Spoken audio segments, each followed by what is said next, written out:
Surakai Dosa எப்படி பண்ணுறதுன்னு நான் காட்டுறேன். 4 ரெட் சில்லி எடுத்திருக்கேன். 1/2 கப்பு சுரக்காய் பீசஸ் கட் பண்ணது. இது ஒரு 70 கிராம் அளவுக்கு தான் இருக்குது. மிக்சியிலே அரைக்கலாம், கிரைண்டர்லாம் தேவையில்லை. ஈஸியாக சீக்கிரமாக ஒரு 5 மினிட்ஸில் அரைச்சிடலாம். சம்டைம்ஸ் நமக்கு திடீர்னு என்ன டிஃபன் பண்ணுறதுன்னு தெரியாது இல்லையா? இதெல்லாம் இம்மீடியட்டாக அரைச்சிட்டு நம்ம உடனே தோசை பண்ணலாம். அதர்வைஸ் சுரக்காயும் ரொம்ப நல்லது. குழந்தைங்களுக்கு இந்த மாதிரி தோசையில் ஆட் பண்ணி கொடுத்தா சாப்பிட்ருவாங்க.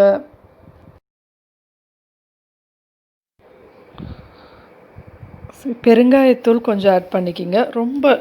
ரொம்ப லைட்டாக தான் ஆட் பண்ணுறேன் பாருங்கள்.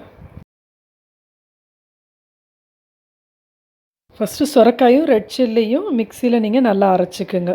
அதுக்கப்புறம் ரைஸ் ஆட் பண்ணுங்கள். ஓகே, அதை ஃபஸ்ட்டு அரைச்சாச்சு. இப்போ இட்லி ரைஸு 1.5 கிளாஸ் ஊற வச்சதை எடுக்கிறேன். இதோடு சேர்த்து ஆட் பண்ணிவிட்டு அரைச்சிக்குங்க.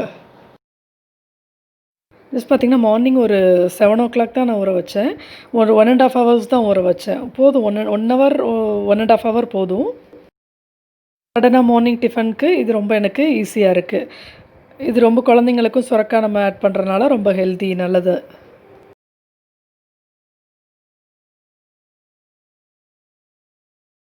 சால்ட்டு உங்களுக்கு இது எவ்வளோ வேணுமோ போட்டுக்குங்க. உங்களோட தேவைக்கேற்ப நீங்கள் சால்ட் யூஸ் பண்ணிக்கிங்க.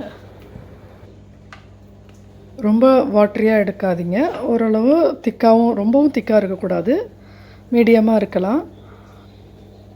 கொத்தமல்லி தழை, கருவேப்பிலை ஆட் பண்ணியிருக்கேன். ஆனியன் கட் பண்ணிவிட்டு பொடியாக கட் பண்ணி ஆட் பண்ணுங்கள்.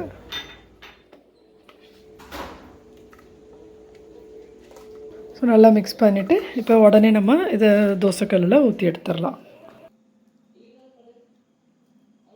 நான் கொஞ்சம் மொத்தமாகவே அடை மாதிரி தான் ஊற்றுறேன் நான்.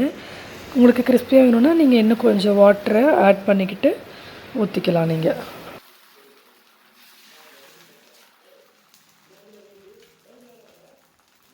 நான்ஸ்டிக் பேன்லாம் இதுக்கு தேவையில்லை. நார்மல் தோசைக்கல்லையே நீங்கள் இதை ஊற்றலாம். ஒட்டாமல் நல்லா வரும், ஸ்டிக்கியாக இருக்காது.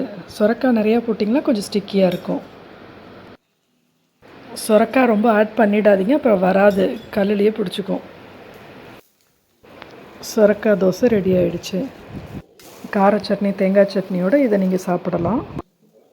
சுரக்காய் ரொம்ப வெயிட் லாஸ் பண்ணுறதுக்கு ஹெல்ப்ஃபுல்லாக இருக்கும். டம்மி ரெடியூஸ் ஆகிறதுக்கு ஹெல்ப்ஃபுல், பாடி கூல் ஆகும். ஸோ நீங்கள் வீக்லி ஒன்ஸ் இதை எடுத்துக்கோங்க. ரொம்ப ஈஸி, சிம்பிள் தோசை.